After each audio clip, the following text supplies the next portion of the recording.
like a Hellcat.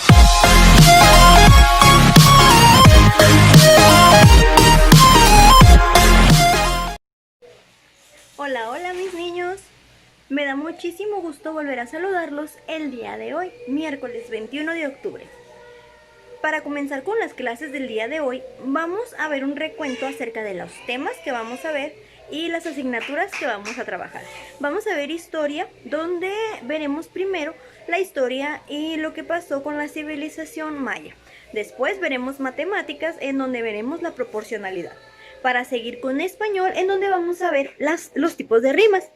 Y después con ciencias naturales, para continuar viendo las vacunas que nos faltaron la clase anterior, que aparecen en nuestro esquema de vacunación. Pues, ¿qué les parece si continuamos? Comenzamos con las actividades del día de hoy. Vamos a comenzar con la materia de historia. El día de ayer analizamos la cultura olmeca. El día de hoy nos toca analizar las maravillas de la antigua cultura maya. El aprendizaje esperado es el mismo del día de ayer. Distingue las características y reconoce los aportes de las culturas mesoamericanas y su relación con la naturaleza. Vamos a leer las páginas de nuestro libro de historia, donde nos habla acerca de la cultura maya. Comenzamos. Durante el periodo clásico, hacia el año 200 después de Cristo, en varias regiones de Mesoamérica se inicia el desarrollo de grandes centros urbanos. Los centros ceremoniales se multiplicaron y las artes y las técnicas alcanzaron un esplendor impresionante. En esa época, la organización de la sociedad se volvió más compleja. Junto con los guerreros sacerdotes, se necesitaron funcionarios encargados de impartir justicia y de recaudar tributos. También comerciantes que viajaran largas distancias para intercambiar diversos productos y artesanos especializados que elaboraban objetos de gran belleza. La religión ocupaba el lugar central de la vida y en torno a ella giraban las demás actividades. Adoraban algunos elementos de la naturaleza y los astros, a los cuales asociaban con dioses que vivían en el cielo. Aumentó el número de las deidades y de las ceremonias celebradas en su honor, que con frecuencia incluían los sacrificios humanos. En los asombrosos centros ceremoniales de esta época, trabajaron decenas de miles de hombres durante años para construir pirámides, tumbas y palacios. Se ocupaban a los más hábiles artesanos y se utilizaban los materiales más valiosos. Esta es la época en que floreció la civilización maya. Los mayas vivieron al sur de Mesoamérica, en los actuales estados de Chiapas, Tabasco, Campeche, Quintana Roo y la península de Yucatán en México, y en parte de Guatemala, Belice, El Salvador, Honduras, Nicaragua y Costa Rica, en Centroamérica. Alcanzaron su mayor esplendor entre los años 250 después de Cristo y 900 después de Cristo.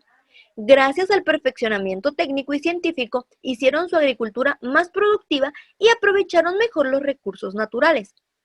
Así, sus poblados crecieron y se transformaron en grandes ciudades como Tikal, Uaxactún, Palenque, Yaxchilán, entre otras, que dominaban a las poblaciones de menor tamaño establecidas alrededor de ellas. Observa su ubicación en el mapa de la página 46. Sus ciudades fueron gobernadas por una poderosa clase de guerreros y sacerdotes que ejercía una fuerte autoridad sobre el resto de la sociedad, como se puede apreciar en las representaciones pintadas y labradas en templos, tumbas y palacios.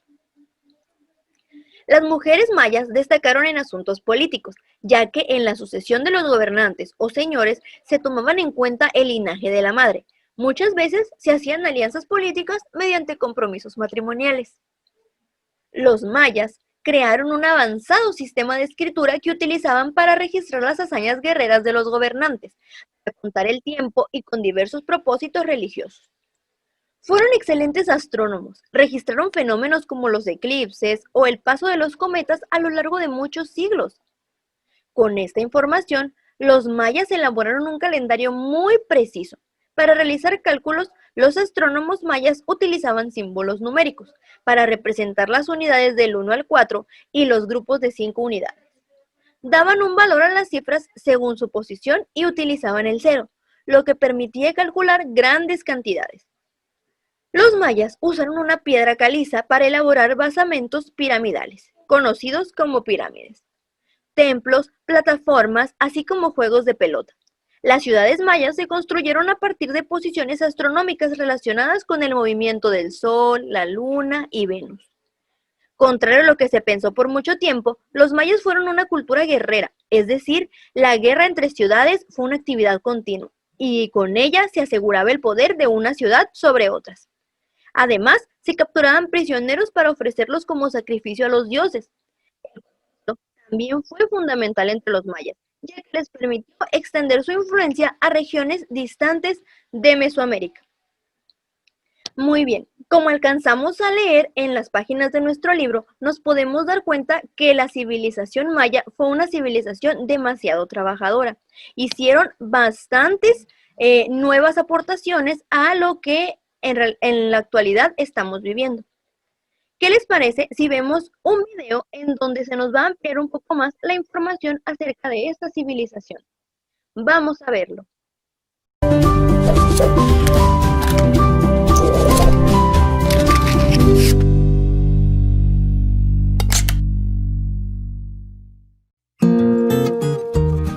La civilización maya. La cultura maya se desarrolló en un territorio que abarca parte del actual México, Guatemala, parte de Honduras y Belice. Esta cultura hace su aparición en el 1000 a.C. aproximadamente hasta el 1500 después de Cristo, siendo su mayor apogeo entre el siglo V y el siglo IX. ¿Cómo era su organización política, social y económica? Los mayas estaban divididos en ciudades-estados. Esto hacía que se encontraran en constantes conflictos internos a fin de establecer la hegemonía por sobre los demás. Estaban regidos bajo una teocracia, por lo que el gobernante tenía funciones civiles, militares y religiosos. Ellos poseían una estructura social bien definida, donde a la cabeza estaba la nobleza, el sacerdocio, seguido del pueblo y finalizando en los esclavos.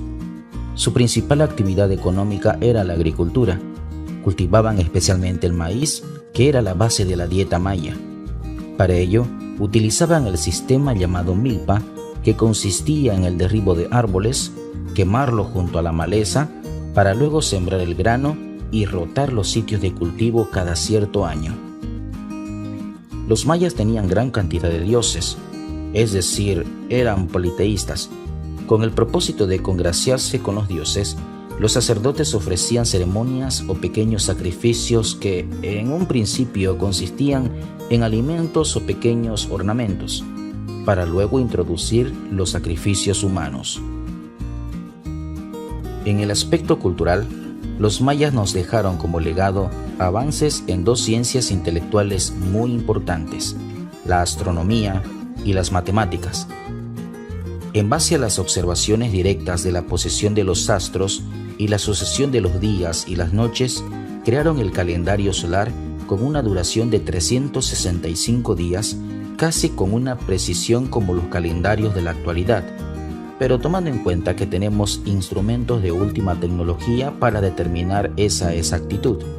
En la matemática, a partir de la concepción de un sistema numérico vigesimal, basado en signos tan simples como puntos y barras, los mayas tuvieron la capacidad de calcular los ciclos astronómicos y temporales, y utilizaron estos signos como herramientas para administrar sus bienes materiales de forma óptima.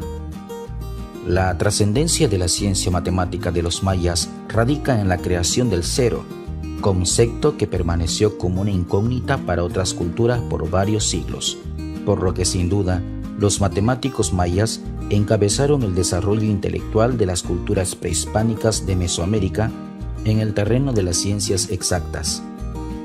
Otro logro importante de esta cultura es el de haber desarrollado la escritura. Posee literatura que contiene textos que hablan de cronología, astronomía y cuestiones religiosas. Tales libros son el Popol Vuh y el Krilam Balam.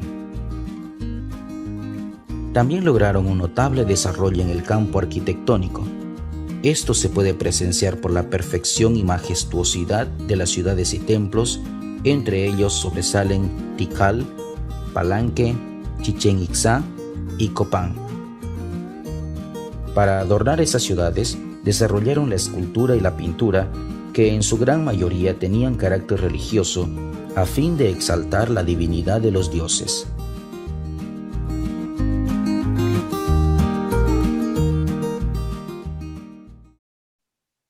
Muy bien, ¿qué les pareció el video? Bastante interesante, ¿verdad?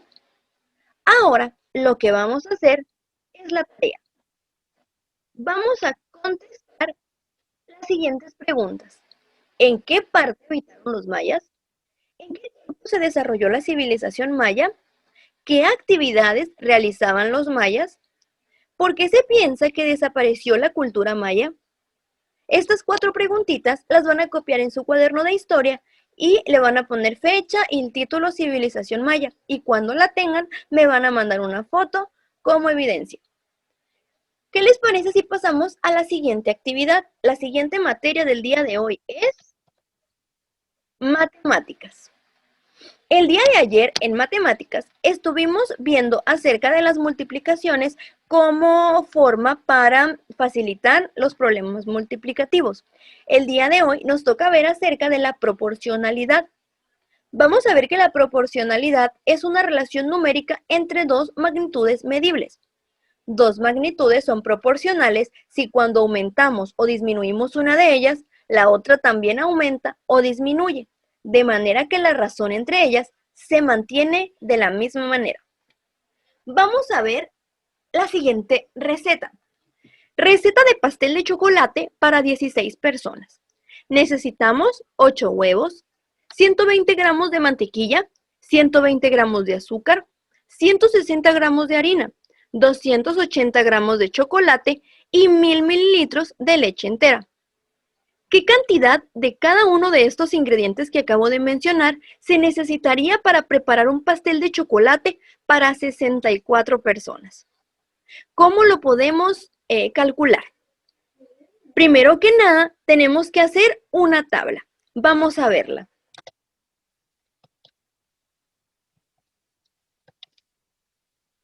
En esta tabla, en la tabla que tenemos a este lado, podemos ver los ingredientes y la receta para 16 personas. Pero necesitamos sacar primero para 32 personas. ¿Cómo podemos sacar la proporcionalidad de los ingredientes para 32 personas? Si nos fijamos, 16 por 2 son 32. Entonces, lo que vamos a hacer es multiplicar cada uno de estos ingredientes. Lo vamos a multiplicar por 2 y nos va a dar la receta para 32 personas. Aquí ya tengo las multiplicaciones. Primero la del huevo. 8 por 2 son 16. 16 piezas. Mantequilla, 120 gramos. 120 gramos por 2, 240. Lo ponemos aquí. Aquí ya va quedando. Azúcar igual, 120 gramos por 2, 240. Lo colocamos aquí. Harina, 160 gramos por 2, da 320. Lo colocamos aquí. Chocolate, 280 gramos por 2, da 560. Lo colocamos aquí. Y la leche entera, 1000 mililitros. 2 son 2000 mililitros. Entonces, lo colocamos aquí. Ahora, tenemos que hacer otra multiplicación para que nos dé la receta para 64 personas, que es la que nos está pidiendo aquí. Entonces, si para 32 personas multiplicamos por 2 cada uno de los ingredientes, para 64, que es el doble de 32, tenemos que multiplicar cada uno de estos ingredientes. Correcto, por 2, porque 32 por 2 es igual a 64. Igual, hacemos el mismo procedimiento. Huevo, 16 piezas por 2 son 32. Lo colocamos aquí. Mantequilla, 240 gramos por 2, 480 gramos. Lo colocamos aquí. Azúcar, 240 gramos igual por 2, 480 gramos. Harina, 320 gramos por 2, 640 gramos. Lo colocamos aquí. Chocolate, 560 gramos por 2, 1120 gramos. Lo colocamos aquí. Y leche entera, 2000 mililitros. 2, 4.000 mililitros. Entonces, ya tenemos aquí la respuesta a la pregunta anterior, que es la de cada ingrediente se necesitaría para preparar un pastel de chocolate para 64 personas. Aquí en la parte morada vienen esas cantidades. 32 huevos, 480 gramos de mantequilla, 480 gramos de azúcar, 640 gramos de harina, 1120 gramos de chocolate, 1000 mililitros de leche entera. Esta tabla que acabamos de hacer, si se fijan, es una tabla de proporcionalidad. ¿Por qué? Porque tienen el mismo patrón de multiplicación. Para 16 personas y para 32 personas lo multiplicamos por 2. Todos estos datos los multiplicamos por 2. Entonces no cambió la constante, ¿verdad? Que fue el número 2. Después aquí, para sacar la cantidad para 64 personas, también lo multiplicamos por 2. Y todas estas cantidades fueron multiplicadas por 2. Entonces, la proporcionalidad siguió, ¿verdad? Ahora, el trabajo que vamos a hacer el día de hoy como tarea va a ser el siguiente. Vamos a ver acerca de esta tabla de proporcionalidad. Observa la ilustración y contesta. Aguacate, 1 kilo 10 pesos. Manzana, 1 kilo 12 pesos. Plátano, 1 kilo 7 pesos. 5 kilos de manzana, ¿cuánto debo de pagar? Entonces, aquí lo que vamos a hacer es la opción 2 kilos por 12, que es lo que cuesta el kilo de manzana, y aquí me va a dar el resultado y lo vamos a poner aquí. Ahora, vamos a contestar estas tablas. Completa las tablas para saber cuánto costan los productos. El aguacate, 1 kilo, 10 pesos. 2 kilos, 20 pesos. 3 kilos, 30 pesos. Y así sucesivamente. Está demasiado fácil. Nos vamos con el plátano. Plátano, 1 kilo, 7 pesos. 2 kilos, 14 pesos. 3 kilos, y así sucesivamente. Ustedes ya se saben la tabla del 7 y la tabla del 10. Ahora vamos a hacer la siguiente actividad. Observa los dibujos y contesta. Aquí, si quieren, también pueden hacer una tabla de proporcionalidad para poder sacar cuánto pesarán 5 bolsas de café, 12 bolsas, 13 bolsas, cuánto pesarán 3 cajas de huevos, 5 cajas, 6 cajas, cuánto pesarán 3 bolsas de azúcar, 7 bolsas, 6 bolsas y cuánto pesará media bolsa de arroz. Entonces, esta actividad ustedes van a hacer unas tablas de proporcionalidad y las van a contestar. Igual las van a pasar a su cuaderno y cuando las tengan resueltas me mandan foto de la evidencia con fecha y el título. Ahora vamos a pasar a la siguiente materia. Esta materia es español. ¿Alguien recuerda que estábamos viendo el día de ayer? Así es, estábamos viendo los trabalenguas. Ahora vamos a ver un elemento importantísimo en estos trabalenguas. ¿Alguna vez les ha pasado que al expresarse quieren decir una palabra y terminan diciendo otra? Y cuando eso sucede, generalmente dicen, ay, es que se me trabó la lengua. Entonces, hay algunas palabras que se nos complica pronunciarlas. Muchos trabalenguas tienen esa clase de palabras, enredadas, complicadas. Pero una parte muy importante de los trabalenguas, no de todos, claro, pero sí de muchos, es la rima. La rima es muy importante y no solo en los trabalenguas, sino también en los versos de los poemas, que ya vimos el año pasado, ¿verdad? Vimos los poemas y también la rima viene en las canciones. La rima es lo que le da esa musicalidad a las palabras. Por ejemplo, vamos a analizar este trabalenguas que tenemos aquí. Dice, yo soy el sol color amarillo y en las mañanas brillo. Yo soy el sol, mi color es anaranjado y en las mañanas me enfado. Yo soy el sol color papiro y en las mañanas me estiro. Yo soy el sol color güerito y en las mañanas grito. Yo soy el sol de color dorado y en cada momento me quedo callado. Entonces, estas palabras que están con colorcito amarillo son las palabras o las letras que tienen rima, ¿verdad? Vamos ahora a ver otro trabalenguas. Pecas, pica papas. Con un pico, Pepe Pecas, pica papas, Pepe Pecas. Lo voy a leer ahora sí de manera correcta. Pepe Pecas pica papas con un pico, papas, Pepe Pecas. Este es un trabalenguas y si se fijan, tiene palabras que riman al final de cada oración. o de cada verso. Pecas rima con pecas, papas rima con papas, pico rima con pico.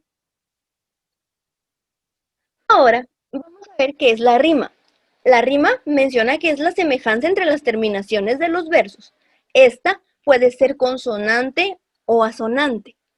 La rima consonante es la coincidencia total de los fonemas a partir de la última vocal acentuada. Fonemas quiere decir letras. Rima asonante es la coincidencia parcial de fonemas a partir de la última vocal acentuada. ¿Qué quiere decir esto? La rima consonante es cuando 3, 4 letras de la palabra son totalmente iguales, cuando las palabras terminan totalmente iguales. Y la rima asonante es cuando solamente las vocales terminan igual. Vamos a ver un ejemplo. Rima consonante. No vayas al campo santo, porque los sueños de amor no mueren. Se muda en llanto su forma de ave y flor. Si se fijan, está marcado con color azul anto y anto. Entonces terminan totalmente iguales, son las mismas letras. Flor y amor también terminan con las mismas dos letras. Si se fijan en rima asonante, en esta parte de abajo, menciona, puente de mi soledad, por los ojos de mi muerte. Tus aguas van hacia el mar, al mar del que no se vuelve. Soledad rima con mar, muerte rima con vuelve. Si se fijan aquí, solamente la igualdad entre estas dos palabras es la vocal. Soledad con la A, mar con la A. Y muerte rima con vuelve porque termina con E, E, E. Ahora vamos a ver un video acerca de la rima consonante y asonante para que nos quede un poco más claro. Vamos a verlo.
Si quieres material didáctico y educativo como este, no olvides suscribirte a nuestro canal Estudio en Casa.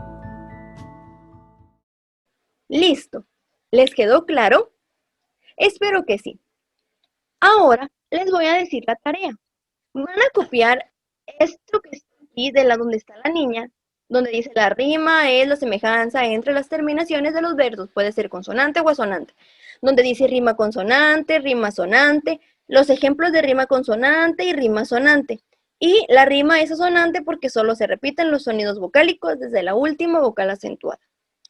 Además de copiar este esquemita que tenemos del lado derecho de la pantalla, vamos a escribir 3 pares de palabras que tengan rima consonante y 3 pares de palabras que tengan rima asonante. Ojo, solamente son las palabras, no van a escribir oraciones. Ahora vamos a ver el tema de ciencias naturales, porque vamos a continuar con otras 2 pandemias que fueron en su antigüedad, que fueron bastante mortales. Vamos a ver la gripe española en 1918. La pandemia de influenza de 1918 fue la más grave de la historia reciente. Fue causada por el virus H1N1, con genes de origen aviar, y se propagó a nivel mundial durante 1918 y 1919. El impacto de la influenza española en la salud pública a nivel mundial fue inesperado, pues el virus viajó a lo largo y ancho de la Tierra durante meses, algo parecido a lo que está ocurriendo el día de hoy con la pandemia del COVID-19. Favorecido por el contexto de la Primera Guerra Mundial. Se calcula que alrededor de 500 millones de personas, o 1/3 de la población mundial, se infectó con este virus. La cantidad de muertes estimadas fue de al menos 50 millones a nivel mundial. La pandemia de la mal llamada gripe española terminó en 1920, debido a que la sociedad desarrolló una inmunidad colectiva, aunque el virus no desapareció nunca por completo. Ahora vamos a ver la peste negra. Esta pandemia fue la más fuerte de peste negra que se registró en Europa y Asia entre los años de 1348 y 1350. Si se fijan, tiene un parecido con la influenza que acabamos de ver anteriormente, porque duró 2 años igual. En esta época, la medicina no estaba tan avanzada como hoy, como para dar una explicación lógica de lo que ocurría. Además, estaba prohibido hacer experimentos médicos. Debido a esto, era muy difícil que existiera un tratamiento, pues se les podía considerar como herejía. La peste negra o peste bubónica es una infección bacteriana y los síntomas que se presentan son fiebre, dolores de cabeza, náuseas, escalofríos, debilidad y además se les hinchaban y dolían los ganglios. Esta enfermedad se le llamaba peste negra, debido a que las personas enfermas tenían unas marcas oscuras en la piel. Las principales fuentes de contagio eran a través del piquete de pulgas o mordedura de roedores como ratones, hámster y cosas así. Exposición de micropartículas de saliva expulsadas al hablar, estornudar o toser. Otro parecido con la pandemia del COVID-19, ¿verdad? Que se propaga mediante las partículas de saliva que se avientan o que se expulsan al estornudar o toser. Ahora, analizando estas dos pandemias, vamos a ver el resto de vacunas que nos faltaron analizar de nuestra cartilla de vacunación. Vamos a comenzar con la vacuna neumocócica conjugada. Esta vacuna previene las enfermedades de infección por neumococo. El neumococo es un tipo de bacteria que puede ocasionar infecciones, algunas graves en muchas partes del cuerpo, como la neumonía, artritis, otitis, conjuntivitis. Son ejemplos de ello. Estas infecciones a menudo se contagian por medio de los estornudos, la tos o el contacto con las manos sucias. Su aplicación se debe realizar en 3 momentos, a los 2 meses, a los 4 meses y 12 meses, y fue descubierta en el año 2010. Aquí aparece el esquema de vacunación y donde se encuentra la vacuna neumocócica conjugada. Vamos a ver la vacuna de la influenza. La influenza es una enfermedad respiratoria contagiosa provocada por los virus de la influenza, como ya vimos anteriormente, ¿verdad? Que infectan la nariz, la garganta y en algunos casos los pulmones. Son recomendaciones las siguientes dosis. A los 6 meses de nacido, a los 7 meses de nacido la segunda dosis y de forma anual hasta los 59 meses. Esta vacuna fue descubierta en el año 2009. Vamos con la vacuna SRP.